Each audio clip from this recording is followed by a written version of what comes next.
د مسلمانانو پړونو کې اچولې ده چې دغه حافظان تیاروي. دا لوی چې خدمت دی او د قرآن برکت چې دی هغه قرآن سراسر برکت دی. بلکې کې قرآن کې الله فرمایي دا موږ ډېر د برکت کتاب نازل کړی دی. دا د برکت کتاب دی. څوک د دې سره محبت کوي، څوک یې خیال ساتي، څوک یې تلاوت کوي، نو قرآن برکتي دی، دغه کس برکتي کوي. لکه د قرآن برکاتو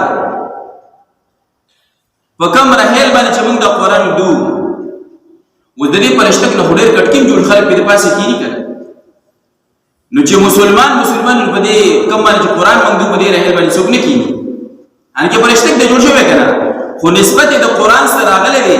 نو الله جل شانه څومره عزت ورکړی دی، څومره احترام الله ورکړی دی. موږ چې دی څومره په احترام سره راغلو، څومره په احترام سره ږدو. د قرآن دپاره دا کم کمیس او کڅوړی جوړه شي نو خو یو عامه کپړه ده که نه، هېڅ احترام یې نشته. خو چې کله نسبت د قرآن سره راشي، د قرآن سره ولګي، د قرآن سره نسبت راشي، نو بیا موږ ته څومره قدر کوو. هغه کپړه موږ ته په ځمکه باندې راغورځو، هغه کپړه موږ راخلو کو داسې پردي نو ښکلوي وي، د سترګو سره لګوو. ولې؟ د قرآن سره نسبت راغلی دی. نو چې یو کپړه د قرآن سره نسبت راولي، د یو کپړې نسبت د قرآن سره راشي، هغه دومره عظمت او دومره چې د احترام او محبت ورکوي. یو لرګی دی، یو تخته ده، یو پلشتک دی، هغې نسبت د قرآن سره راشي او دومره احترام او عزت او احترام ورکوي، نو چې کوم مؤمن بنده سره نسبت راشي نو هغه به احترام نه ورکوي. موږ د چې قرآن د تعلیم عبس او فضول ښکارېږي، دومره چې دی د قرآن چې کوم حق دی نو هغه موږ نه ادا کوو. د قرآن سره زمونږ هغه شان محبت نشته. الله جل شانه زمونږ زړه کې هغه محبت پیدا کړي چې کوم الله غواړي. ځکه قرآن الله جل فرمایي د مؤمن صفت الله جل شانه ذکر کړی دی. د مؤمن صفت دا دی، الله جل فرمایي چې د قرآن تلاوت کوي حق تلاوته، څنګه چې د دې تلاوت کولو حق دی. د قرآن نه ځان خبري، د قرآن سره محبت کوي، د قرآن په الفاظ ځان کوی کی، دا د قرآن سره دې د دې تلاوت ادا کولو حق دی. الله جل د مؤمن صفت دا ذکر کړی دی چې مؤمن هغه دی چې د قرآن تلاوت کوي، خو څنګه تلاوت کوي؟ حق تلاوته، د دې د حق د تلاوت سره. نو مؤمن بنده دې چې د قرآن سره محبت کوي، د قرآن خیال ساتي، نو الله جل شانه له چې دې محبت چې دې عظمت او مرتبه ورکوي. او دا مخکې د انګریزانو وخت کې بر صغیر پاک و هند کې انګریزان راجمع شول. موږ د قرآن چې دا سزو د مدرسو په دې جماعتونو کې ګرځېدو، مسلمانانو د کورونو ته ورنوتل او دا قرآن مجیدونه راجمع کول، ویل دا ټول سزو د ایرې چې سمندر ته ورشي چې بیخي دا نوم او نشان ویل ختم شي. لکه کافرانو مشرکانو چې کله د نبی اسلام نارینه بچی نه وو، ماشومان یې ګرځول، نو قاسم رضی الله عنه چې کله وفات شو نو دې کافرانو خوشحالي وکړه په دې باندې، وایي نارینه اولاد اسیم نشته دی. وی لږ وخت چې کله وفات شو نو خبره به د ختم شي، نوم او نشان مې داسې وی نوم او نشان مې پاتې نشي، خبره به ختم شي، دا به په آرام شو، په قلار شو. نو الله جل شانه داسې کو چې بچي ولا ژوندۍ پرېښې وي.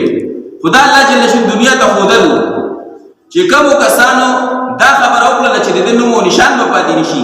سورۃ کوثر الله جل شانه نازل کو چې ستا دشمن بې نوم او بې نشانه شو، د ابو جهل، عتبه، شیبه د دې څوک نومونه هم نه اخلي، او کو اخلي نو په ذلت سره اخلي، د ذلت دپاره نوم اخلي.